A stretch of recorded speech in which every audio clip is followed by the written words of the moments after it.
Welcome to Dying of Exposure. My name is Steve, and this is TTRPG The News.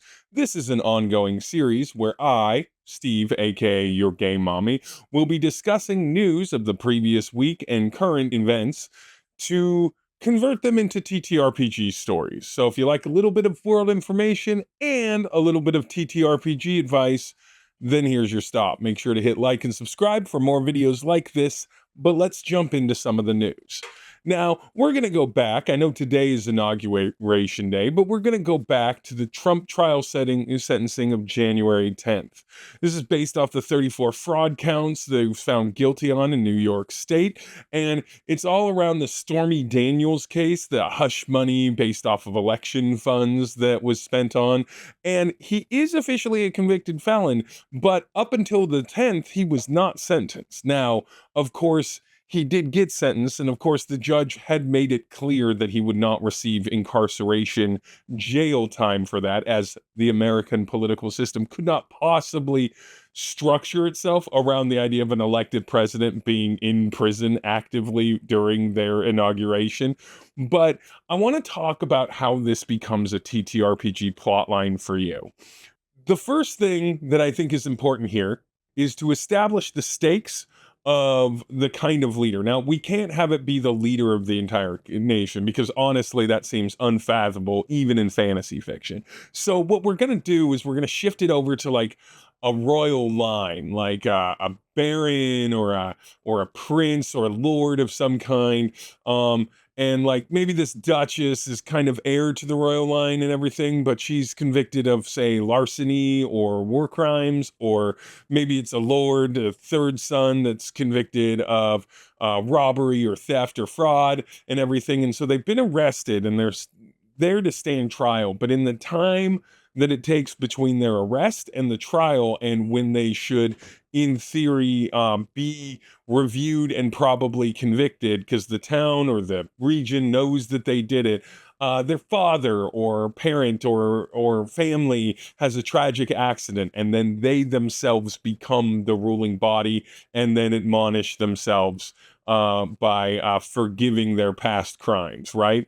And they dismiss their own potential conviction. Now, this is a great way to build a good big bad that your party is going to naturally not like. And the reasoning being is because that leader is going to pardon themselves. Of course they are. They might be tied up in the death of their parent or family. That's a plot line you can certainly go. But I think it's more interesting in what kind of unrest this causes in the region. Let me explain here. Imagine that a whole group of people in a much more localized zone all understood that somebody was a criminal and did not like him. And then at the end of the day, there were other people that were like, yeah, he's pretty fine, but they weren't necessarily the majority. Moreover, no one could really deny that he'd committed the crime and everything. And then he suddenly gets to take the throne and dismiss himself and then acts, a little bit deceptive, a little bit lowborn, and ends up, putting in his cronies and his criminal buddies into office, right? Like that is essentially what is happening here, right? How does society react to that? Especially a society where violence is more often an option than even the current American society. There's other things that your party can do here. They can interview like the judge that maybe, stalled the conviction or stalled the trial. Maybe it's a dirty judge. Maybe they can foment revolution amongst the people. Is there a challenger to the throne or the ruling seat that the party could help? There's a lot of options here on how you could go. And I think it'd be really interesting to let your party have a few seeds on how they want to resolve this, because probably going straight ahead and executing this person isn't going to solve the problem. And you need to make sure that you present that. Let's move on to our next story, the ban of TikTok. Now, very recently, the ban of TikTok or unban of TikTok has been a mess and a wash with a lot of conflicting and challenging information. There's a lot of conspiracy theories. There's a lot of things like, does it make sense? They're courting Donald Trump. Didn't he cause this with his executive order? All of that is true, but we're going to talk about the raw mechanics of the ban.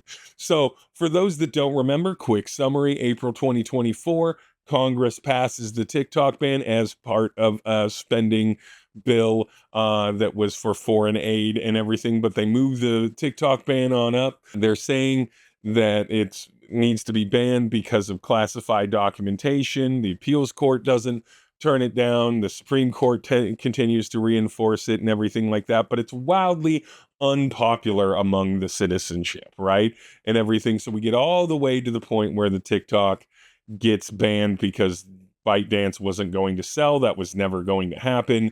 And so with the fails of appeal and the fails of the Supreme Court, it looked like TikTok was going away. Now that's not so clear. But let's talk about when a popular thing is fraught within a ruling class as opposed to the population that enjoys this. Now, in the fantasy genre, this is actually quite easy, right? Because you have your classic traveling theater troupes, your court jesters, your comedians, your bards, your performers, and they might do a little classic satire. They might do a little performative, interesting stuff.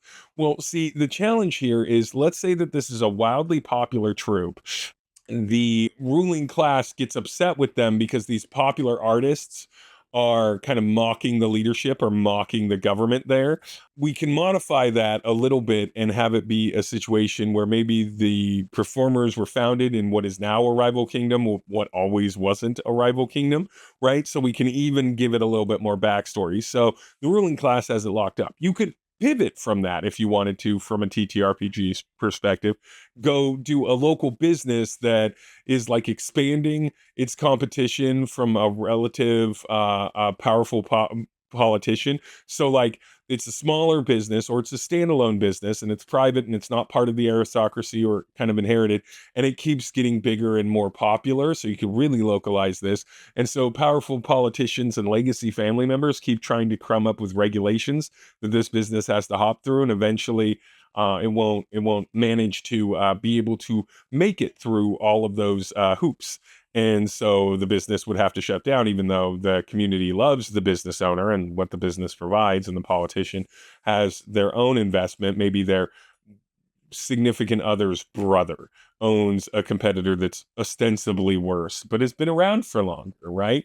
Last, you could just have your classic like herald or court jester being held on propaganda, their jokes being misinterpreted as propaganda. So again, how did your party deal with this? What options do you put in front of the table?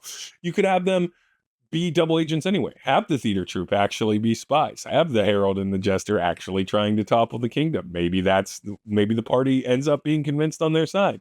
You could have the party kind of help them escape, especially if it's like a prison thing, and help them escape. You could have the party themselves make a deal with the other powers and have them convince them to be let free in a very thing.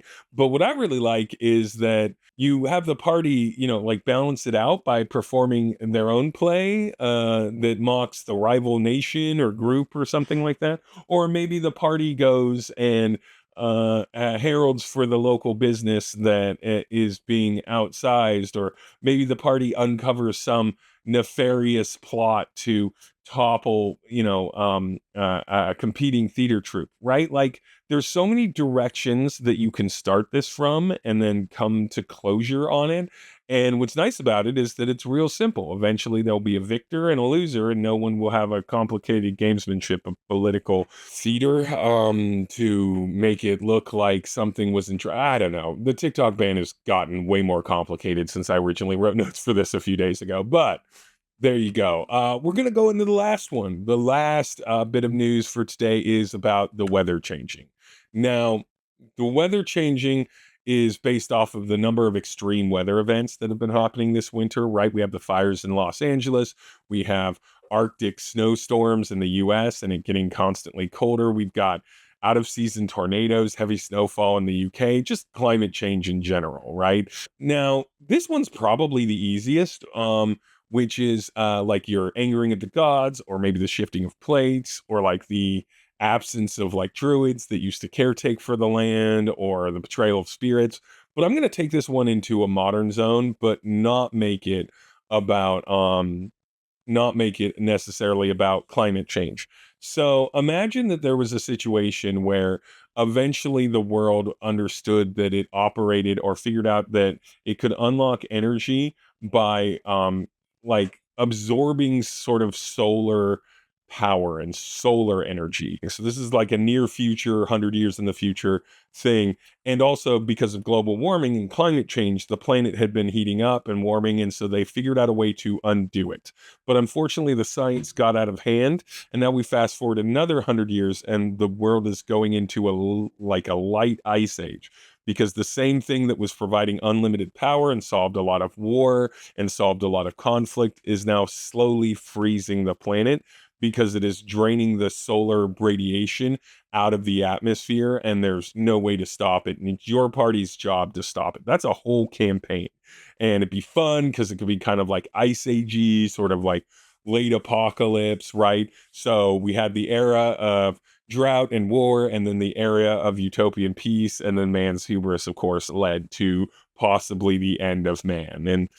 And be a really interesting factor. You could have a lot of intersects there, but make sure to have fun with your weather environments in these sorts of situations, whether it's a wizard that's causing like mass flooding or something like that. Really describe the raw destruction of a storm, evolution or change of a place, right?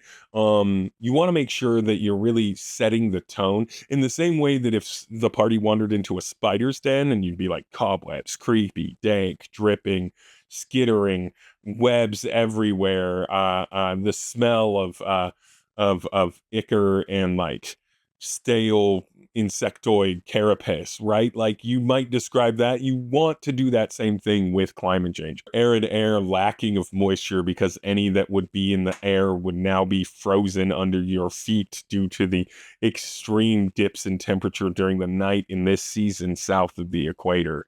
A sun that only barely seems to glow in the sky anymore, even though it's simply a chrysalis. The sun's lost no energy, but its ability to reach the earth is being held back by what is now almost a mythical force, right? Like, get dramatic with it.